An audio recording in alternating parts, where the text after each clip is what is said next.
Hi, I'm Amanda Morrell, and this is Take an Interest in Your KiwiSaver, brought to you in association with AMP. I'm joined today by Peter Neilson, the CEO of the Investment Savings and Insurance Association. Welcome back, Peter. Good morning. The ISA last week released a briefing note on KiwiSaver to clear up some misconceptions around fees associated with default funds. So there was a suggestion made that as much as 42% of the returns on KiwiSaver default funds are being pocketed by fund managers. So the ISA crunched the numbers once again and found a bit of a different story. So Peter's here to kind of fill us in on that. Can you put this into perspective for us, our default fund managers? First of all, I think the thing was that the numbers that were used were actually not just the default funds. They were the default funds managed by the default providers, but also all their other funds. So that's the first thing. And obviously, more active styles of management have higher fees. You would expect that. Yeah. The second thing is that the headline number of 42% includes 20.8% of that total was in fact money that was being taken out of your account because to pay tax to the government. So it wasn't actually going to the manager of the fund. Right. So when you pull those things out, you know, the 42% unfortunately got reported as half of your income is actually going to your provider, when in fact that's not the case. In fact, it's, you know, less than 25%. For most people, you're paying less than $60 effectively a year for your KiwiSaver fund management. Now, you know, I can't take my wife and two kids to the movies for that. It's not a massive amount, and if you put it in comparison, if you went and had a look, for example, at your bank account and said, okay, what am I paying for my savings account? You probably would find a pretty similar number. So it's quite reasonable, you're saying? It's reasonably small. Yeah. Remember, these fees were actually fees set by the government. Right. They were negotiated, the government then set them. The funds were either told, you know, you can take them or leave them. If you want to be a default provider, that's what you're paying. Right. And there's been 3 reports, MED and the government actuary, and which will now become the FMA.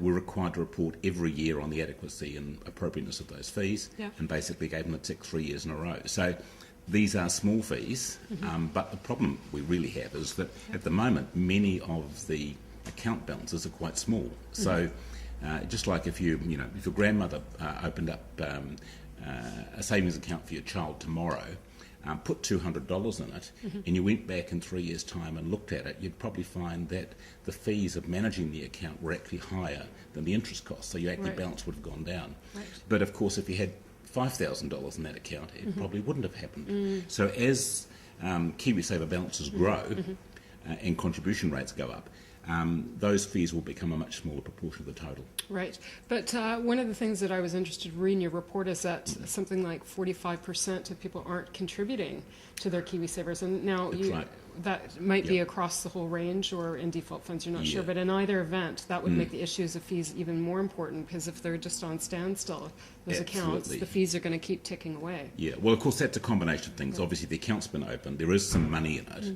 But some people, for example, who wanted to take advantage of the government concessions and just put the minimum requirement in, when the government rolled back at part of those concessions, they probably decided, well, we'll just leave the money there, we won't do any more. Right. Now, of course, the fees on those accounts are going to be disproportionate because effectively there's no more money going in, the balance is quite low, whereas somebody who's putting, say, 4-8% of their salary in, each year it's going up, so the fees as a proportion are quite small. Right. If you also compare those fees with what's paid in Australia, you'll find that they're actually on a like-for-like basis. They're smaller, and that's despite the fact that New Zealand balances are much smaller than they are in the Australian accounts, where the scheme's been going for a lot longer. Okay, well, that's important to know. I guess there's a lot of suspicion around fees because right now we still don't have any universal reporting requirements, so people don't really know who to believe and what to look for. So what would you be looking for when the MED comes out with its new standards on reporting requirements? What do you want to see? Well, the industry through the ISI Act was a promoter of actually getting transparency on fees and devised the standard which is currently being used. Unfortunately, we don't have the new regulations in place probably till early next year. At that point, we'll first of all get a standard measure of performance and, of course, regular reporting. So I think that will help a bit of comfort. The real problem I think we have is that most people don't actually pay much attention, unfortunately, to what's in their KiwiSaver account. They see it pretty much as a buy and forget type purchase. We want to know the balance is increasing. but we don't necessarily pay a huge amount of attention on a day-by-day basis. Fees are important, but they're not the only issue. Investment style, the amount of money going in the end will make a lot of difference, and of course, the earnings rate. The whole active versus passive management style debate, which is never ending, sort of affects this space as well. You did some research in Australia which found that despite passive index funds being low-cost funds, that you'd actually do better in the long run with a more actively managed fund. That's Is that correct? Well, in the long run, this is the problem we always have in this area. We can look retrospectively and be brilliant. Prospectively looking forward, it's much more difficult to get those things right.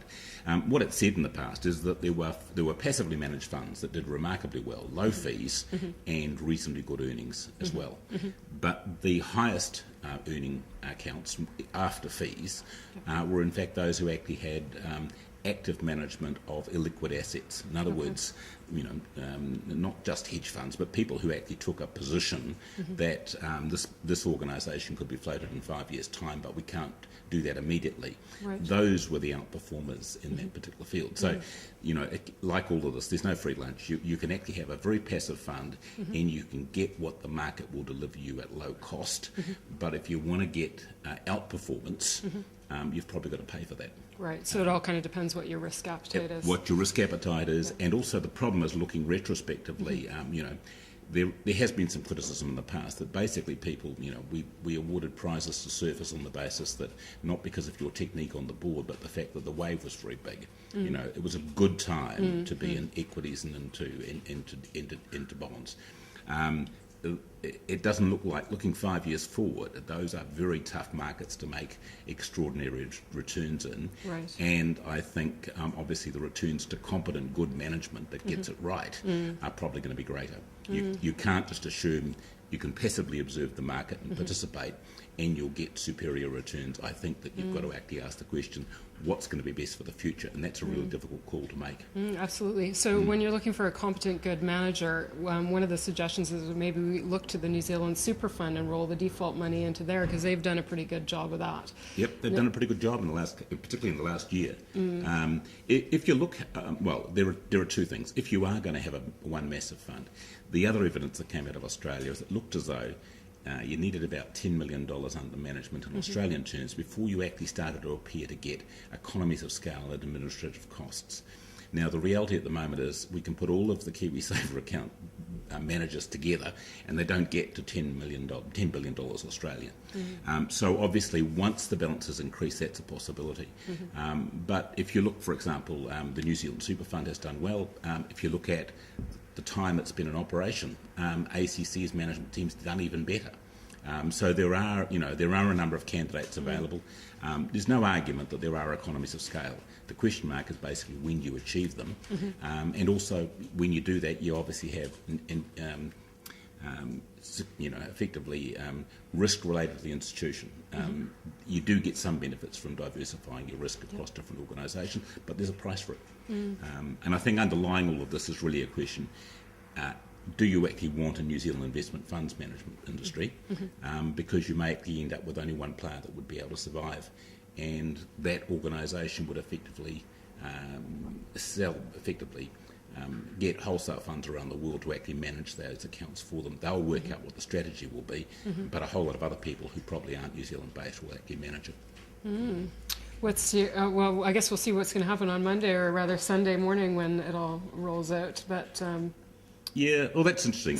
I think what's happened is you know from following this debate, politicians have thought in the past that talking about national superannuation, changing the age of eligibility was the third rail of politics. You didn't go there because as soon as you touched it, you got killed.